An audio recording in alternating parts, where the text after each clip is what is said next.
Lorsque Pierre Klein m'a demandé de venir parler de l'identité, je me suis finalement décidé à vous parler d'un épisode que seuls les plus anciens d'entre vous connaissent encore, qui remonte à presque 30 ans, 28 ans. C'est le manifeste Identité et Liberté. Ce manifeste a été une réaction contre un processus de dénigrement, d'attaque systématique contre l'identité alsacienne. Et pour mieux comprendre donc, cette histoire, les origines de ce manifeste et les suites, il faut remonter un petit peu plus en arrière. Cela a été déjà fait par plusieurs de mes prédécesseurs de ce matin. On a justement évoqué le fait qu'après 1945, il y a eu une sorte de couvercle qui a été posé sur l'Alsace, et les Alsaciens ont accepté d'identifier leur culture, leur langue à l'oppression nazie. Ils ont cessé de transmettre leur dialecte à leurs enfants. Ils étaient honteux de leur accent, de leurs incorporés de force, de leur nom à consonance germanique, et ils se sont donc appliqués à s'assimiler autant que possible au modèle parisien. On ne pouvait être un bon Français, adhérer au progrès social, à la démocratie, à l'esprit de liberté porté par la culture française, sans renier tout ce qu'il y avait de germanique et de particulier dans la société et la culture alsacienne. L'accusation de germanophilie, d'autonomisme suffisait à intimider ceux qui s'intéressaient un peu trop à l'histoire particulière et à la géographie de cette région.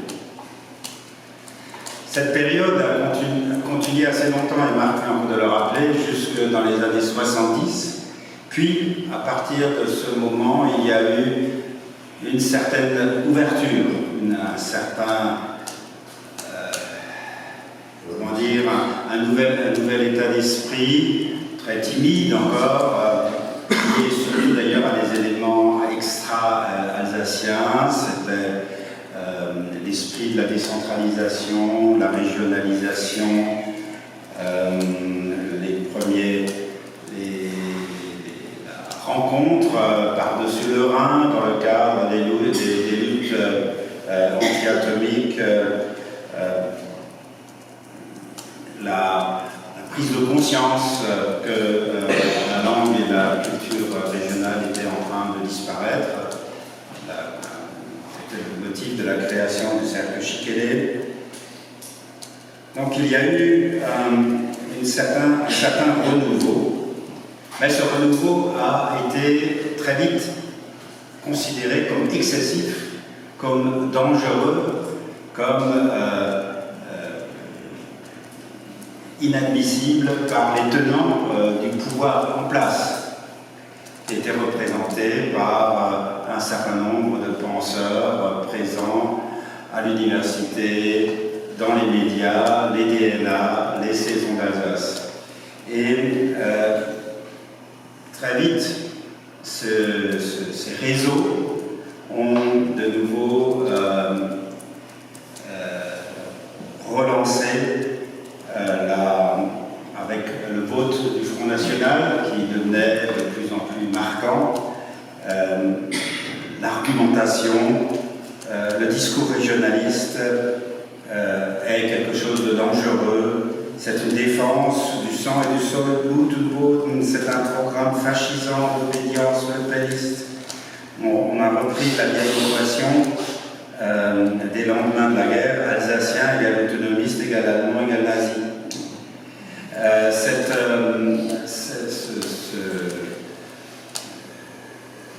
Ce procès systématique à tout ce qui ressemblait plus ou moins à de la défense de l'identité alsacienne a été menée donc, de plus en plus fort avec le constat, début 1995, que c'est en Alsace qu'on a voté le plus Le Pen. Et on a utilisé cette réalité pour, en quelque sorte, l'attribuer à l'identité alsacienne. Si on vote Le Pen en Alsace, c'est parce qu'on est alsacien.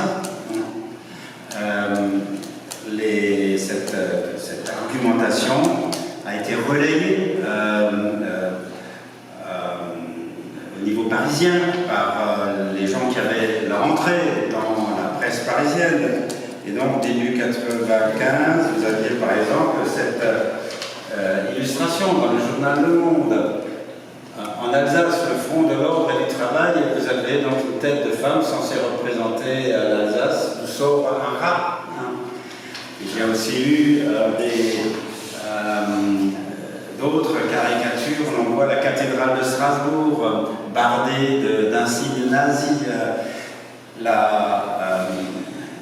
On est venu exposer donc, dans la presse nationale, französischer Zeitung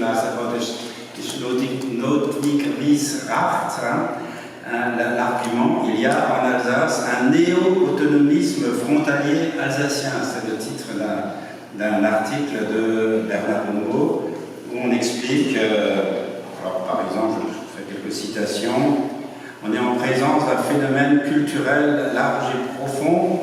Cette renaissance de l'expression d'un particularisme politique alsacien a une consonance identitaire ethnique de type Blut und Boden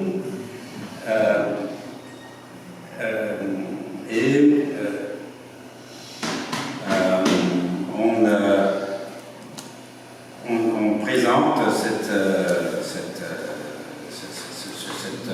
ce mouvement comme une remise en cause de l'adhésion de la région avec la France, car dans ce mouvement, on évoque de trop l'espace rhénan transfrontalier. Alors, toute cette argumentation a fait l'objet d'un numéro spécial de la saison d'Alsace, dont quelques titres sont tout à fait caractéristiques. Le cœur noir de l'Alsace, le cœur noir de l'Europe. L'Alsace, c'est le cœur noir de l'Europe, un article de Richard Kretschmer. La réalité d'une Alsace extrémiste, Laurent Adam. Y a-t-il encore des noms d'Alsaciens dans la salle? Philippe Breton.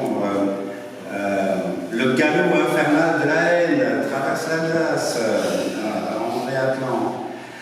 La tentation égoïste, Christophe Laigos. Donc un néo-autonomisme frontalier. Il y avait aussi un historien, Georges Bischoff, qui expliquait que c'est tout à fait normal qu'on vote Le Pen parce que l'histoire de l'Alsace, et le témoin, c'est une histoire de la haine de l'étranger depuis les origines. Peut-être juste encore une phrase de Bernard Monod, qui me paraissait bien typique.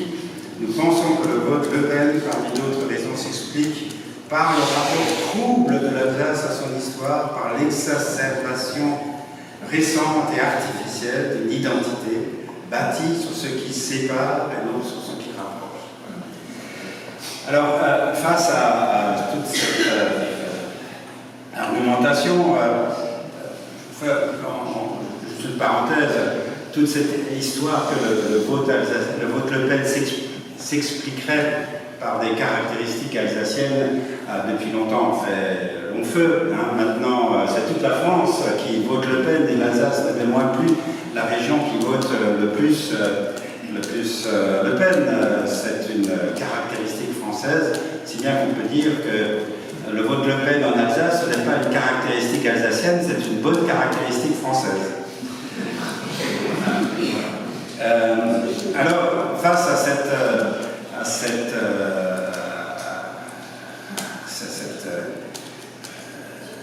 vraiment, c'était un déluge d'attaques. Un certain nombre de personnes se sont dit il faut réagir, il faut dire quelque chose. Hein.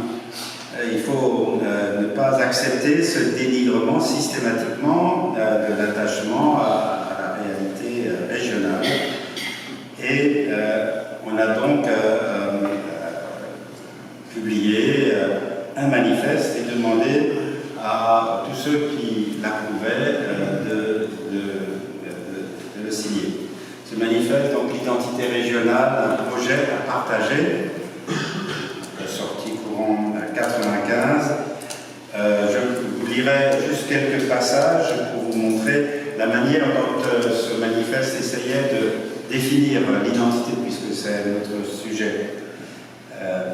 L'identité est une notion noble et positive qui exprime qu'un individu ou un groupe social ne peut construire et préserver sa personnalité en étant conscient de ce qui lui est propre et de ce qu'il partage avec autrui, la destruction des repères identitaires ou des appartenances culturelles interdit de s'ouvrir de manière constructive à d'autres groupes et d'établir des échanges fructueux avec d'autres modèles culturels. Alors que l'identité nationale a souvent tendance à se concevoir comme exclusive et englobante, l'identité régionale est quant à elle ouverte, car elle se combine nécessairement avec d'autres appartenances. En particulier, l'identité alsacienne est par définition composite, formée d'une pluralité d'influences et d'une diversité d'appartenances. Avoir un projet, alors s'appuyer sur son identité constitue un moyen pour l'Alsace d'avoir un projet collectif, cohérent. C'est un aspect fondamental d'une stratégie de développement. Une région qui n'a pas conscience de ce qu'elle est, d'où elle vient, où elle va, qui n'est pas au clair avec sa personnalité, est privée de l'épine dorsale qui lui est nécessaire pour construire son avenir. Le choix de construire une région bilingue ouverte à 360 degrés qui soit en mesure de réaliser véritablement le rôle qu'elle a toujours voulu se donner sans y être arrivée jusqu'à présent, celui de charnière entre la France et l'Allemagne, est un projet pour tous, même pour ceux qui ne seront jamais eux-mêmes bilingues. Aucun des mouvements en faveur de la langue régionale ne revendique pour le dialecte un statut qui placerait les non-dialectophones en situation d'exclusion. Il préconise au contraire un modèle pédagogique et culturel qui, en plus du français, permettrait pour les enfants dont les parents le souhaitent une acquisition en profondeur de l'allemand standard. Contrairement à ce que certains feignent de croire, personne ne se réfère à une sorte d'identité du sang. Être alsacien, ce n'est pas avoir des grands-parents alsaciens, ce n'est même pas, au plan individuel, du moins une question de langue. Être alsacien est un choix, se sentir partie prenante de cette histoire, de cette géographie qui caractérise l'Alsace. C'est accepter un héritage, partager une vision pour l'avenir, prendre parti pour les intérêts de cette région, vouloir participer aux deux grandes cultures qui ont marqué ce territoire, comme l'exprimait Ernst Schwaber, il s'agit d'une alsacianité de l'esprit. Tous ceux qui veulent la valorisation de l'Alsace dans ses différentes composantes peuvent légitimement se dire alsaciens. Une telle définition ouvre l'Alsace à tous ceux qui veulent s'y reconnaître. La spécificité culturelle alsacienne s'est toujours définie par la rencontre et par l'ouverture entre l'Est et l'Ouest. L'identité alsacienne, c'est avant tout la synergie entre deux cultures, deux langues, divers modes de pensée, plusieurs arts de vivre. Mais au-delà de chacune de ces composantes, c'est la conscience du caractère relatif de chacune d'entre elles et donc de la nécessité de les dépasser qui reste le plus profondément propre à l'Alsace, la conscience frontalière et en même temps l'ambition transfrontalière. L'Alsace, qui a particulièrement souffert de guerres civiles européennes, a aujourd'hui des opportunités pour se projeter dans la fédération des peuples d'Europe. Aujourd'hui, être fidèle à l'identité alsacienne, pouvoir se mettre au service de la cité européenne. Voilà quelques extraits de ce document. Alors il a recueilli un grand nombre de soutiens parmi des gens qui sont ici, y compris parmi des élus alsaciens, Roland Ries, Philippe Richert, Filin, quelques autres. Mais en même temps, il a suscité une très vive réaction d'hostilité du côté de ceux qui le lisaient, qui l'ont alors violemment attaqué. Alors c'est assez extraordinaire parce que vous avez lu ce texte, le principal reproche qu'on peut lui faire, c'est qu'il est trop gentil d'une certaine manière. Eh bien, il a néanmoins été présenté comme l'expression de l'exclusion, le repli, anti-français, promouvant une vision ethnique de l'identité, etc., etc. Il a même été, on a même réussi à monter la communauté juive contre ce document, qui n'a aucun problème avec, bien sûr, la culture et l'identité juive. On a réussi à leur faire croire que c'était un document qui était dangereux pour la communauté juive, parce qu'on parle de région du Rhin supérieur. Le Rhin supérieur, on leur a expliqué que c'était mauvais pour les juifs. Entre-temps, il y a maintenant une association de la culture juive du Rhin supérieur, il y a quand même une évolution. De même, on a essayé de dire que ceux qui ont promu ce manifeste étaient hostiles à la France, s'attaquaient à l'État français, dont je faisais partie, que j'étais président du tribunal administratif. On a essayé de me créer des difficultés par ce biais. On a publié dans le Monde, évidemment, des extraits relatés de ce manifeste pour tenter de démontrer qu'on avait affaire à un document anti-français et de tendance extrémiste. Il y a eu des articles du style « La fièvre du régionalisme gagne de nouveau l'Alsace ». Ça y est, c'est de nouveau l'autonomisme qui prend le pouvoir en Alsace. Alors, voilà, je pense que c'était important d'évoquer cette histoire, aussi pour ceux d'entre vous qui ne l'ont pas vécu, et je voudrais juste pour finir, disons, un peu essayer de faire une évaluation maintenant a posteriori. Alors, est-ce que ça a fonctionné?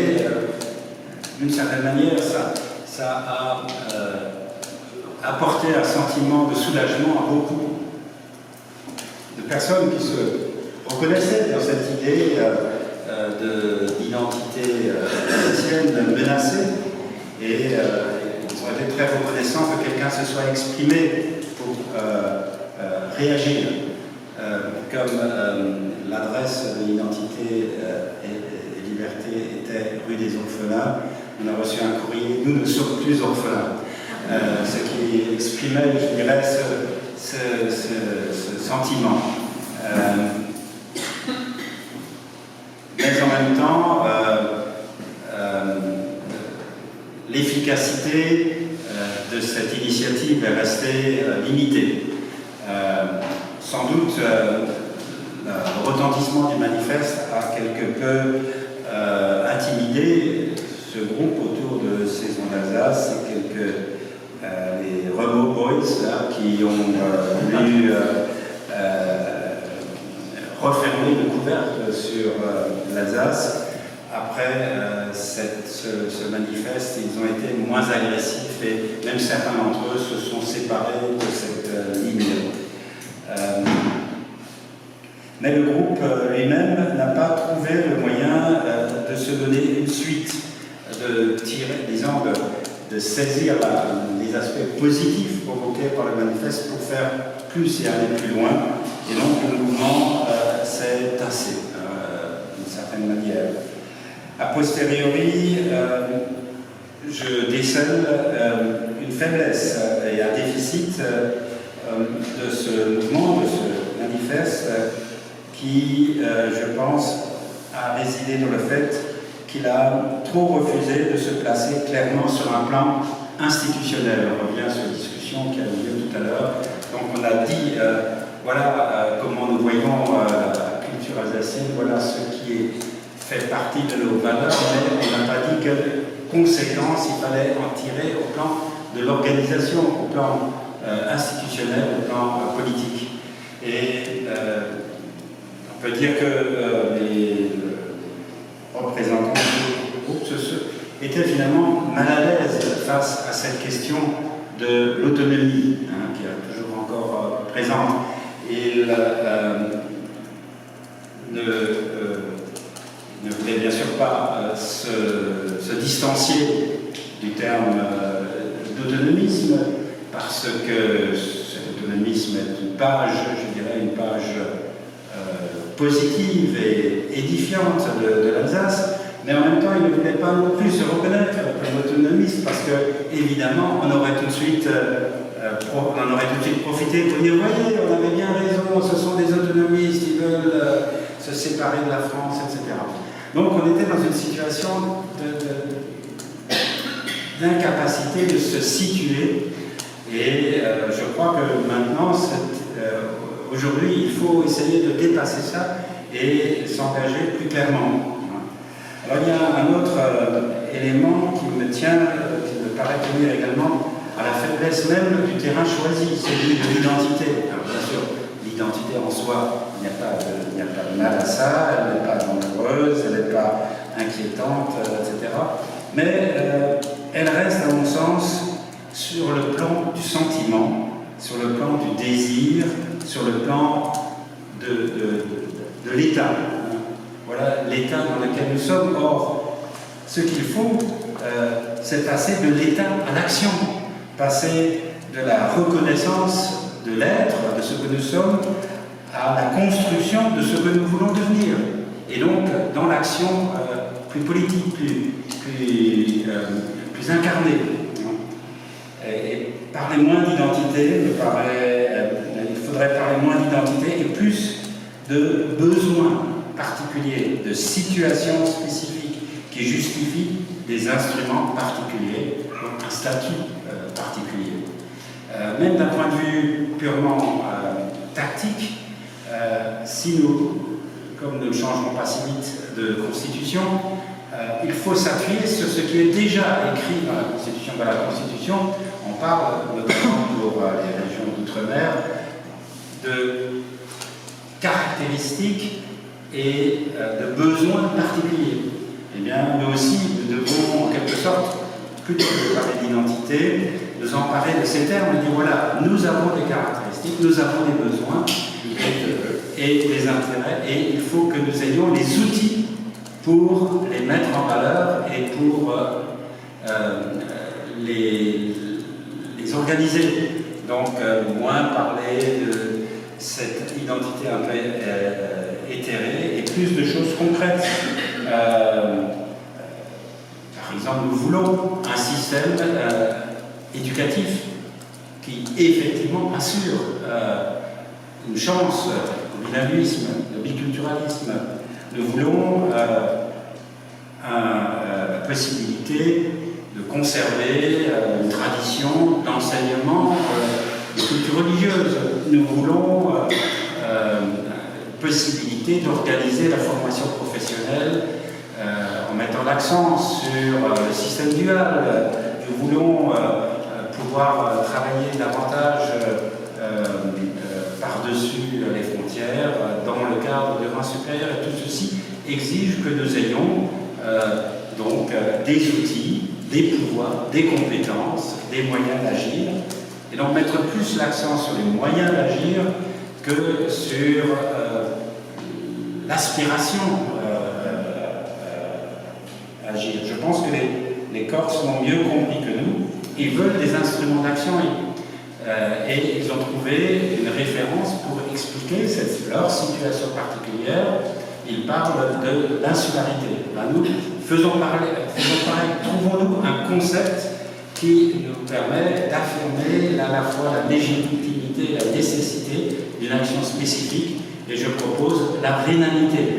La rhénanité qui est la raison pour laquelle nous devons donc disposer de moyens supplémentaires. On a évoqué tout à l'heure la question locale, on a dit qu'il était figé. Il n'est pas nécessairement figé. La Constitution admet, le Conseil constitutionnel lui-même admet que chaque fois qu'on est face à des situations particulières, il peut y avoir des réglementations particulières.